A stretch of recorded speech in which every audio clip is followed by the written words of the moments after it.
আব্দুল রাজ্জাক সাহেব, আমার মাকে দিয়ে আমাকে বলেন কেন? তোমাকে আর তোমার মাকে লজ্জা দেওয়ার জন্য,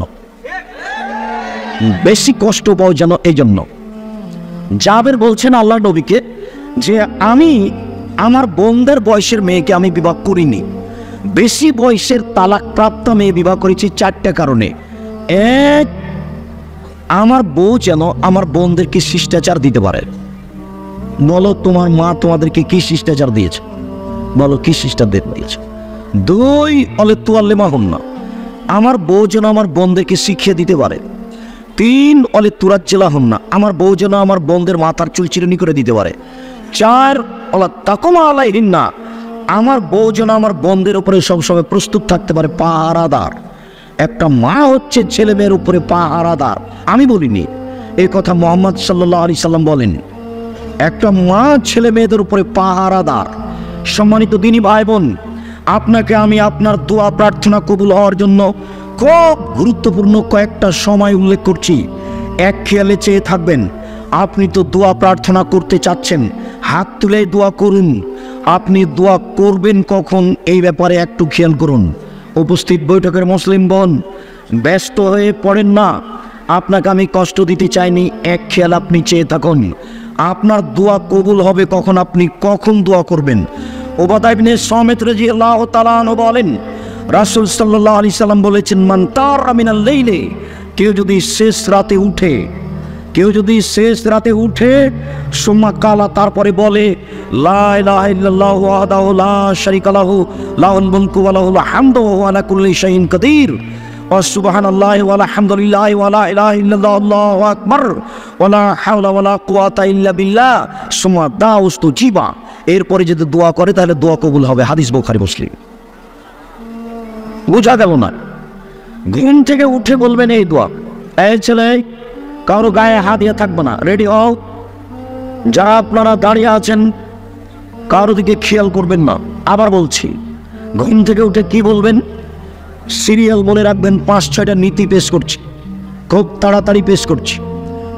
1, ঘুম থেকে উঠে বলবেন লা ইলাহা ইল্লাল্লাহু ওয়াহদাহু লা শারীকা লাহু লাহুল মুলকু ওয়া লাহুল হামদু ওয়া হুয়া আলা কুল্লি শাইইন কাদির ওয়া সুবহানাল্লাহি ওয়া আলহামদুলিল্লাহি ওয়া লা ইলাহা ইল্লাল্লাহু আল্লাহু আকবার ওয়া লা হাওলা ওয়া লা কুওয়াতা ইল্লা বিল্লাহ। এখন যে দোয়া করবেন সেটাই কবুল হবে, যেটাই করবেন সেটাই কবুল হবে। বুঝা গেল না মনে হয়?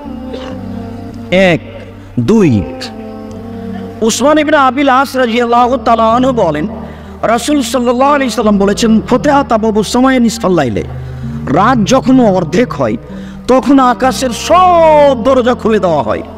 রাত যখন অর্ধেক হয় তখন আকাশের সব দরজা খুলে দেওয়া হয়।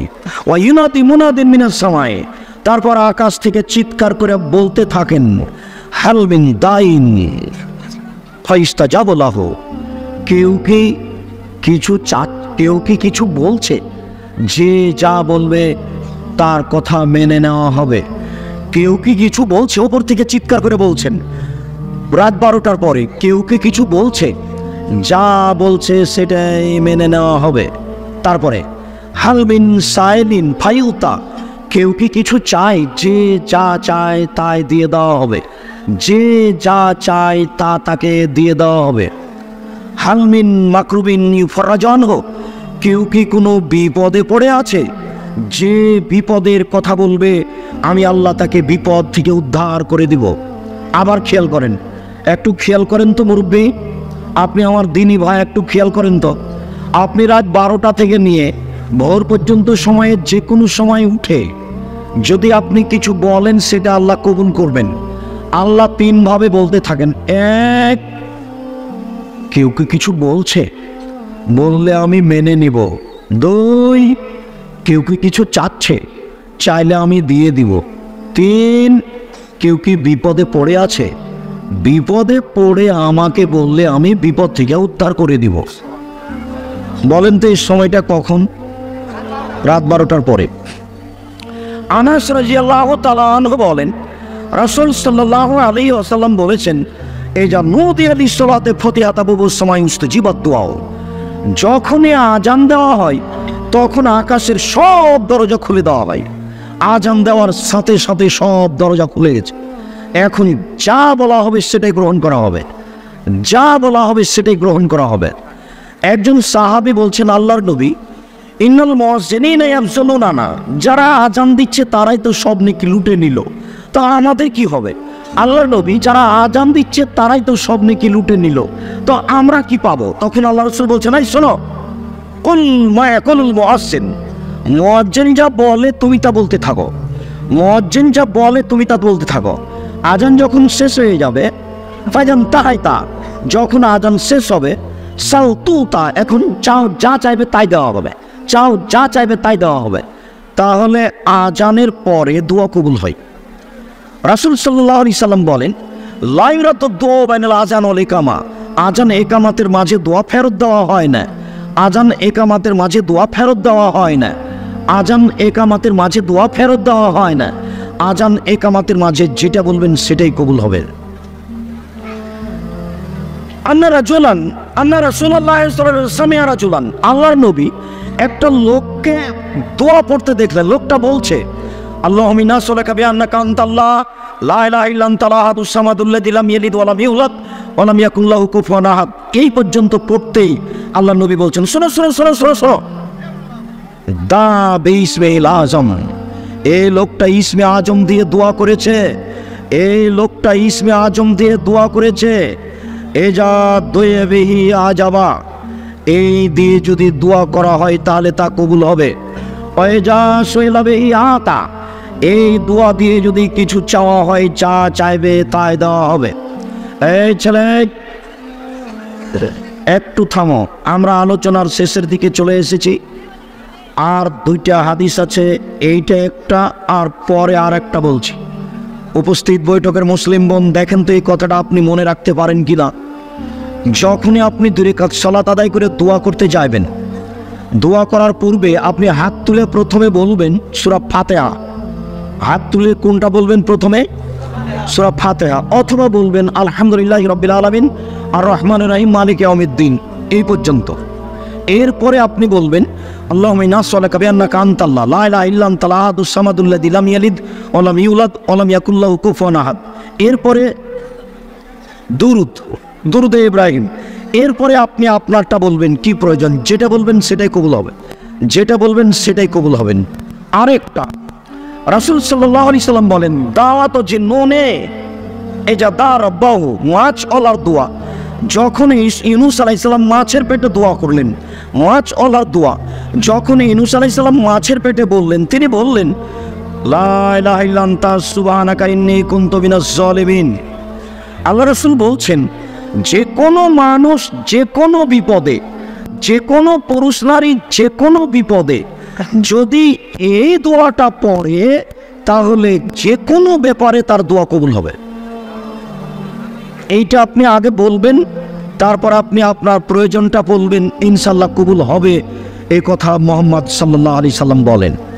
তবে সূর্য ঢোলার পরপরই, একেবারেই সূর্য ঢলে গেছে, আজান দিবে জোহরের, এই সময়ে তাড়াহুড়া করে সুন্দর করে ওযু করে 4 রাকাত সালাত আদায় করে বলবেন জোহরের পরে, যা বলবেন সেটাই কবুল হবে, যা বলবেন সেটাই কবুল হবে। তবে সাধারণত বোঝা যাচ্ছে যে রাতের 3 ভাগের 2 ভাগ পার হওয়ার পরে বললে বেশি কবুল হবে, রাতের 3 ভাগের 2 ভাগ পার হওয়ার পরে বললে বেশি কবুল হবে। রাসূল সাল্লাল্লাহু আলাইহি সাল্লাম বলছেন, ইন্না মিন লাইলি লাসাআতান, নিশ্চয় রাতে একটা সময় রয়েছে, লা ইয়াফিকু আবদুল মুসলিম, যে কোনো পুরুষ যে কোনো নারী ওই সময়ে আল্লাহকে কিছু বলে, যা বলে তাই কবুল হবে।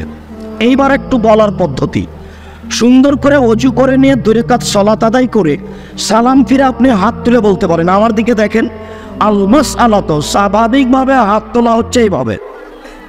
আপনারা মুসলিম বোন দেখতে পাচ্ছেন কি, স্বাভাবিক হাত তোলা হলো এইটা। আর ইস্তেগাসা মানে আরো বেশি বিনয়ের সাথে বলছেন এটা এইটা। আর যদি খুব বিনয়ের সাথে বলেন ইবতিহাল, দেওয়াই লাগবে, এখনই দিতে হবে, তাহলে এইভাবে। তবে পানি চাওয়ার জন্য হলে এইভাবে।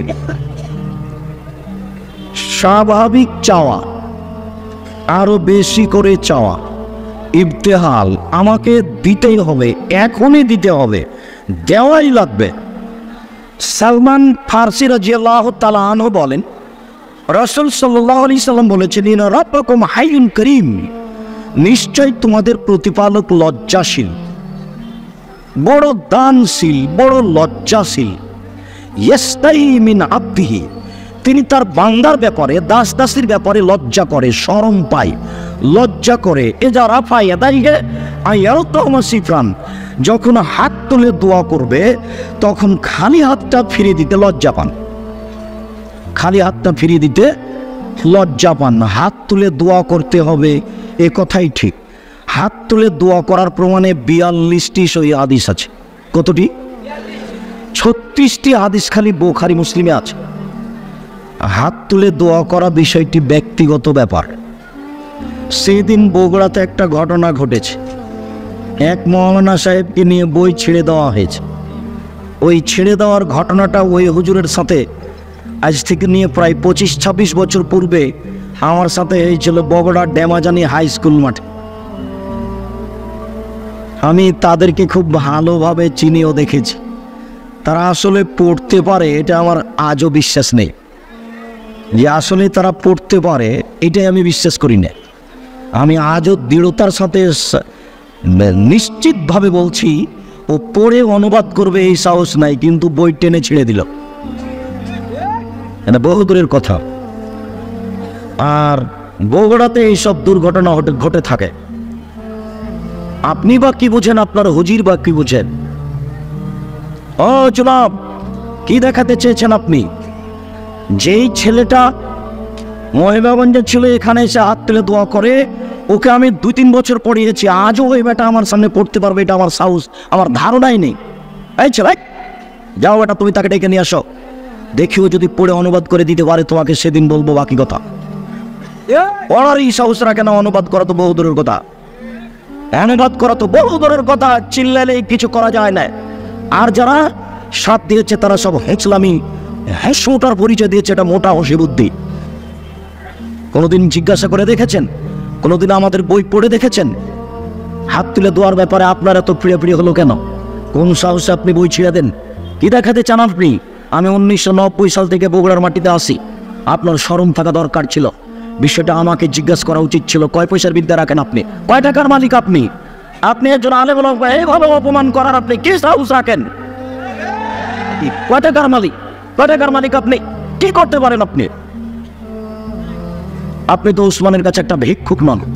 আমার প্রতিষ্ঠানে প্রতি মাসে 17 লক্ষ টাকা বেতন লাগে। আমি জানি না আপনার 10টা টাকা আছে সেখানে। আমার মনে হয় না যে আপনার 10টা টাকা আছে। কয় টাকার মালিক আপনি?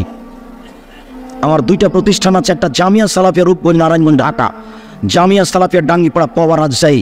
2957 জন ছেলে মেয়ে আছে, তার মানে প্রায় 3000 ছেলে মেয়ে পড়াশোনা করে। এ দেশের সবচেয়ে বড় প্রতিষ্ঠান দুটাই। 156 জন শিক্ষক শিক্ষিকা, প্রতি মাসে বেতন লাগে 17 লক্ষ। একটা মাসিক পত্রিকা বের করি, মাসিক আল ইতিসাম, তার মুফতি আছে 10 জন, খালি 10 জন খালি মুফতি আছে। ওতে আমার 1.5 লক্ষ টাকা প্রতি মাসে বেতন লাগে, ভর্তুকি লাগে 1.5 লক্ষ টাকা। আজকে দিয়ে এসেছে 1,30,000 টাকা ভর্তুকি। আপনি পত্রিকা পড়েন, আপনি ওটা কি দেখাতে চাইলেন? এরকম কেন? সে কে সেটা আমি বলতে চাইনি। আমি বলতে চাচ্ছি না আপনি কিছু বুঝেন, জানেন যে ঘটিয়েছে সে কিছু বুঝেন। হাত তুলে দোয়া করার 42টা সহিহ হাদিস আছে। কতটি? 42টা। 36টা খালি বুখারী মুসলিমে আছে। এই যে এখানে দোয়ার বইটা আছে, তাতে 16টা স্থান উল্লেখ করা আছে হাত তুলে দোয়া করার। সিরিয়ালেতে 36টা দেওয়া আছে হাদিস সিরিয়াল। এই বইয়ে দেখেন আপনি। এই আচরণ ঠিক নয়। হাত তুলে দোয়া করেন, হাত তুলে দোয়া করা উচিত। মানুষের জীবনে একটি গুরুত্বপূর্ণ কাজ হলো হাত তুলে দোয়া করা। মানুষের জীবনে একটা গুরুত্বপূর্ণ ইবাদত হলো হাত তুলে দোয়া করা। 1 মিনিট।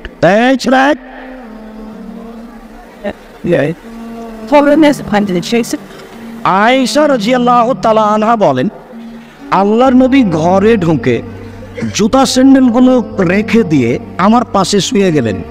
তিনি মনে করলেন যে আমি ঘুমিয়ে গেছি। আসলে আমি ঘুমাইনি, আমি ভান করে ঘুমিয়ে আছি। কিছুক্ষণ পরে তিনি উঠলেন। তিনি মনে করলেন যে আমি ঘুমিয়ে গেছি, আসলে আমি ঘুমাইনি, আমি ভান করে ঘুমিয়ে আছি। তিনি উঠে দেখলাম যে ধীরে ধীরে জুতা স্যান্ডেল কাপড় চোপড় নিলেন, দরজা খুললেন, বাইরে চলে গেলেন। দরজা বন্ধ করে চলে গেলেন। আমিও উঠলাম, আমিও কাপড় চোপড় নিয়ে মাথা ঢেকে নিলাম, নিয়ে বের হয়ে দেখলাম, দেখি কোথায় যাই, ওই যে ওই যে ওই যে ওই যে ওই যে বাকিন গার কাঁধে গিয়ে হাত তুলে দোয়া করছেন। একবার, দুইবার, তিনবার হাত তুলে দোয়া করলেন, ফিরে হাঁটলেন, আমিও ঘুরে হাঁটলাম, তিনি জোরে হাঁটলেন, আমিও জোরে হাঁটলাম, তিনি দৌড়ালেন, আমিও দৌড়ালাম, আমি আগে বিছানে চলে এসেছি। তিনি এখন আমার পাশে এসে বলছেন, কি খবর আয়েশা, মোটা শ্বাস কেন? তার মানে আমি দৌড়িয়ে এসেছি যে শ্বাস মোটা হয়ে গেছে। তখন আমি বলছি, আমি তো মিথ্যা কথা বললে জিবরাইল আপনাকে বলে দিবে, আসলে আপনাকে আমি পরীক্ষা করছিলাম, আপনি আমার কাছ থেকে উঠে অন্য বউয়ের কাছে যান নাকি, যার যেটা হিসাব। আয়েশার হিসাব এইটা, আল্লাহর নবীর হিসাব ওইটা, যে কবরে যারা আছে তাদের জন্য একটু ক্ষমা চাই। তো আল্লাহর নবী কবরবাসীর ক্ষমার জন্য চলে গেলেন, গভীর রাতে উঠে পৃথিবীর মানুষ হিসাবে সবচেয়ে দামি মানুষ আবু বকর সিদ্দিক, তাকে একটু সাথে নিলেন না। পৃথিবীর তৃতীয় মহামানব উমর রাদিয়াল্লাহু তাআলা আনহু, রাস্তায় হাঁটলে শয়তান ও রাস্তা দিয়ে নাই, একটু তাকে সাথে নিলেন না। কত কাছের মানুষ বিছানে শুয়ে আছেন আয়েশা রাদিয়াল্লাহু তাআলা আনহা, তাকে একটু বলেও গেলেন না, তাকে ঘুমিয়ে রেখে চলে গেলেন। নির্জনে গিয়ে হাত তুলে দোয়া করতে হবে বাপের কবরে, সবাই মিলে গিয়ে হাত তুলে দোয়া করতে হবে, এটা বিদআত, এটা কাবিরা গুনাহ। আমরা চলে করে আসছি যে কাবিরা গুনাহ করেন, আপনি করেন, আপনার বাপ করুক, আপনার 14 গোষ্ঠী করুক, তাতে কি আছে, এটা বিদআত। সবাই মিলে করে আসছি যে সবাই মিলে দোয়া করা এভাবে বিদআত, কিয়ামত পর্যন্ত কোনো মায়ের বেটার বৈধতা দিতে পারবে না। এই দেখেন, মুসলিম থেকে হাদিস পড়ছি, বুখারী মুসলিম, কবরস্থানে গিয়ে হাত তুলে একাই দোয়া করবেন। 1, 2, যুদ্ধ শুরু হয়ে গেছে, আল্লাহ রাসূল হাত তুলে দোয়া করে বলছেন, আল্লাহুম্মা ইন তুলিখানি হাদিল সাবা লা তুবাদু ফিল আরজি ইলা ইয়াউমিল কিয়ামা। আল্লাহ, তুমি যদি আজকে বদরের মাঠে 313 জন লোককে ধ্বংস করে দাও, কিয়ামত পর্যন্ত তোমাকে ডাকার মতো কোনো মানুষ থাকবে না। এই যে বলতে লাগলেন, বলতে আছেন, এই গা থেকে চাদরটা এভাবে ঝুলতে ঝুলতে ঝুলতে নিচে পড়ে গেল, দোয়া করতে আছেন। তখন আবু বকর সিদ্দিক রাদিয়াল্লাহু তাআলা সাথ না দিয়ে আরো গায়ে হাত দিয়ে বলছেন, এক ফিকা যথেষ্ট হয়ে গেছে, আর লাগবে না, আর দোয়া করিয়েন না। তো আবু বকর সিদ্দিক হাত তুলেননি, আল্লাহ রাসূলকে না করছেন, আরো এক ফিকা, আর লাগবে না, হয়ে গেছে, আর লাগবে না, সাথ দেননি, হাত তুলেননি। আল্লাহ রাসূল একাই হাত তুলছেন। বদরের যুদ্ধে খুব জটিল সময়, খুব কঠিন সময়। আজকে 313 জন চলে গেলে কিয়ামত পর্যন্ত মাটির ওপরে কেউ ডাকার থাকবে না। অনেক খুব জটিল সময়, কঠিন সময়, কিন্তু হাত তুলে দোয়া করছেন না সবাই মিলে। এই ছেলে, খেয়াল করো, কারো গায়ে হাত দিয়া থাকবে না, এক খেয়ালে চেয়ে থাকো। পাখি যেন তোমাকে মনে করে পাথর। ওই কথাটা চট করে মনে পড়েছে বেটা, ওই দৃশ্যটা যার জন্য আমাকে একজন মোবাইলে দেখিয়েছে, যে দেখেন, সেদিন থেকে আমার ভেতরে একটা কষ্ট, যে ঘটনা একদিন প্রায় 25-30 বছর আগে বগুড়া ড্যামাজানি হাই স্কুল মাঠে ঘটেছিল। তখন আমার সূচনা জীবন, ওই জুমার বাড়ি নদীটা পার হয়ে জাঙ্গালিয়া গ্রামে আসরের সালাত আদায় করেছিলাম। আসরের সালাত আদায় করেছি, এখন সালাম ফেরার পরে আমাকে বলছে দোয়া করেন, তারপরে বলছে দোয়া করে দিয়ে যেতে হবে। তা আমি তো চাঁপাইনবাবগঞ্জের মানুষ, আমি বলছি, আমি কি আপনার বাড়িতে কাজ করি? আমি আপনার বাড়িতে কাজ করি না কি যে আপনাকে দোয়া করে দিয়ে যেতে হবে? আপনি দোয়া করেন, দেব, উঠে চলে গেছে। ঘটনা আমার পিছনে বহু ঘটেনি তা নয়, আমি স্টেজ থেকে নেমে দৌড়াতে দৌড়াতে বাড়িতে গিয়ে আশ্রয় নিয়েছি, কোথায় স্যান্ডেল, কোথায় কি, মানুষ ইট ফাটকিল মারতে থেকেছে। এইগুলো এখন অবশ্য তেমন আর দেখতে পায় না, আল্লাহ অনেক মানুষকে বুঝ দিয়েছে। এই সময় এইটা কেন, এই শতাব্দীতে, যে শতাব্দীতে মনে করেছি যে মানুষ এটা ভুলে গেছে, এখন মানুষ মনে করেছে যে হাত তুলে দোয়া করতে হবে, ওটা ব্যক্তিগত ব্যাপার।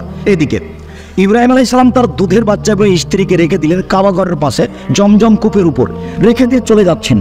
যেতে যেতে তো যা ঘটলো, ওই পাহাড়ের পাশে গিয়ে কাবা ঘরের দিকে দেখছেন, ছেলে মেয়েকে দেখা যায় না। এবার তিনি হাত তুলে দোয়া করছেন, আল্লাহুম্মা ইন্নী আসকানতু মিন যুররিয়াতি বিওয়াদিন গায়রি জি জারিন ইনদা বাইতিকাল মুহাররাম। আল্লাহ, আমার পরিবারের কিছু অংশকে রেখে দিলাম তোমার কাবা ঘরের পাশে, যেখানে মানুষজন তো নেই, ঘাস পাতাও নেই। খুব দুর্দিনে রেখে যাচ্ছেন, একটু বউকে নিয়ে হাত তুলে দোয়া করলে হতো না? বউ তো আছে, বউকে বলতে পারতেন, হাজেরা আসো, খুব দুর্দিনে দুইজন মিলে একটু কান্নাকাটি করে দোয়া করি।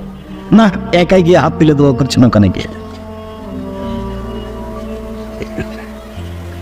সম্মানিত তিনি ভাই বোন, বলছিলাম 1-20 মিনিট মানুষ যদি পাপের দোয়া করে তাহলে সে দোয়া কবুল হবে না। মানুষ যদি বলে যে আমি চুরি করছি, আল্লাহ কেউ যেন না দেখে। এরকম দোয়া যদি কেউ করে তাহলে সে দোয়া কবুল হবে না। 2, কাতিয়াতে রাহেমিন, সম্পর্ক আত্মীয়তা ছিন্ন করার দোয়া যদি কেউ করে তাহলে সে দোয়া কবুল হবে না। 2 ভাই খুব ঝগড়া লেগেছে, দিয়ে এক ভাই বলছে যে আমি এখান থেকে চলে যাব যেন তোর কোনোদিন মুখ দেখতে না হয়। আর এক ভাইয়ের মুখ দেখবে না। চাঁপাইনবাবগঞ্জে 2 ভাই গন্ডগোল লেগে ঢেকিটা কেটে ভাগ করে নিয়েছে। তো ওটা থেকে এখন আর কিছু হবে? আল্লাহ যেখানে বলেছেন যে ওয়াবুদুল্লাহ ওয়ালা তুশরিকু বিহি শাইআ, পৃথিবীর মানুষ এক আল্লাহর ইবাদত করো, তার সাথে বিন্দুমাত্র শরীক করো না। ওয়াবিল ওয়ালিদাইনি ইহসানা, আর বাপ মায়ের সাথে ভালো আচরণ করো। 2, অবিজিল কুরবা, নিকট আত্মীয়র সাথে ভালো আচরণ করো। নিকট আত্মীয় হলো নিজ ভাই। নিজ ভাইয়ের সাথে টিকে থাকা খুব কঠিন। ভাই ভাই ঠাই ঠাই, ভাই কিন্তু আপনার পরিবার নয়। আপনার ছেলে মেয়ে আর আপনার বাপ মা এরা আপনার পরিবার। ভাই কিন্তু পৃথক সদস্য, পড়াশোনা করে বিবাহ করে ও বউ নিয়ে সংসার করবে। মাঝে মধ্যে মোবাইল করে কথা চালু থাকলে জিজ্ঞাসা করবে, আর যদি কথা চালু না থাকে তো 10 বছর একদিন কথা হবে না। আর জমি ভাগের সময় পিটিয়ে ভাগ করবে, প্রয়োজনে মামলা করে। যদিও বগুড়ার মানুষ অনেকেই নয়, প্রায় শতকরা 90 জন, 95 জন বা 98 জন বোনকে জমি দেয় না। বোন যদি জমি চাই তাহলে বলে যে তুই চলে যা, আর কোনোদিন আসবি না, জমির ভাগ নিয়ে চলে যা। জমির ভাগ দেয় না যে সে কার চেয়ে খারাপ বলো তো? ছেলে কার চেয়ে? কুকুর শ্রীগালের চেয়ে খারাপ। আর তোমাকে আমি বলেছি, তুমি তোমার আব্বাকে বলে দিবা যে আব্বা, ভাগ্য নিয়ে দুনিয়াতে এসেছি, ভাগ্য ছেড়ে আসিনি। ভাগ্যে যদি জমিদারি থাকে তো জমিদারি করে খাবো, আর যদি ভাগ্যে ভিক্ষে করে খাওয়া থাকে তো ভিক্ষে করে খাবো, ফুফুর জমি খাবো না। সন্ধ্যা হতে হতে ফুফুর জমি বুঝিয়ে দেন। এই বগুড়া, দিনাজপুর, রংপুর, লালমনিরহাট, টিলফামারী, কুড়িগ্রাম, পঞ্চগড়, ঠাকুরগাঁও, জয়পুরহাট এইসব ডিস্ট্রিক্টের বেশি নীতি এইটা। অন্যান্য ডিস্ট্রিক্টে আছে, তবে এই ডিস্ট্রিক্টে বেশি আছে। একাধিক দিনের জিজ্ঞাসাতে বোঝা যায় যে বোনকে জমি দিতে হবে না। আমার বাপ যেদিন মারা গেছেন, মাটি দিয়ে এসে সন্ধ্যার সময়তে আমরা আগে জমি ভাগ করেছি, তারপরে খাওয়া দাওয়া। জমি ভাগ করেছি বটে, আমি একটু চিনি, আমার ছোট ভাই জমিই চিনে না, যায়নি কোনোদিন। ও বরিশাল মডেল সরকারি কলেজের শিক্ষক, ওই শিক্ষকতা করে আসে বাড়িতে, আমার এখানে থাকে, বাড়ি পর্যন্ত যাই, ফিরে চলে যাই। কিন্তু ভাগটা আমি মাটি দিয়ে এসে দেখিয়েছি যে জমিটা আগে ভাগ করি। এই ছেলে, তোমার বাপ, তোমার দাদা মারা গেছেন, তো তোমার বাপ সকালে জমির ভাগ নিবে আর তোমার ফুফু বিকেলে নিবে না একসাথে নিবে? 10 বছর হলো তোমার দাদা মরা, এখনো জমি ভাগ হয়নি। তোমার বাপের লজ্জা হয় না? শরম হয় না? তোমার বাপ ভিক্ষা করে খাবে, তাকে অপরের জমি খাচ্ছে কেন? বগুড়া ট্রেন স্টেশন আছে, প্রয়োজনে ভিক্ষা করে খাবে তোমার বাপ। তোমরা লজ্জা করো না, শরম করো না? তোমার বাপের আয় হয় না? 24 ঘন্টার মধ্যে তোমার বাপ যেন জমি ছেড়ে দেয়, তোমার ফুফুকে জমি দিয়ে দেয়। আগামীকাল সন্ধ্যার পরে যেন তোমার বাপ জমি না রাখে তোমার কাছে, তোমার বাপের কাছে, নইলে তোমার বাপ বক্তব্যের সাথে মুনাফিকি করে। তোমার বাপ একদম মুনাফিক। বলে দিও যে আপনারা বলে গেছে আপনি মুনাফিক। 24 ঘন্টার মধ্যে তোমার বাপকে জমি তোমার ফুফুকে ফেরত দিতে হবে। তোমার বাপকে বলে দিও আব্দুল রাজাক সাহেব বক্তব্যের সাথে মুনাফিকি করতে নিষেধ করেছে। জাতির ক্ষতি করতে আসেনি, জাতির সফলতা চাইতে জরুরি, আগে জমি ভাগ দিতে হবে, তারপরে কোনো কথা।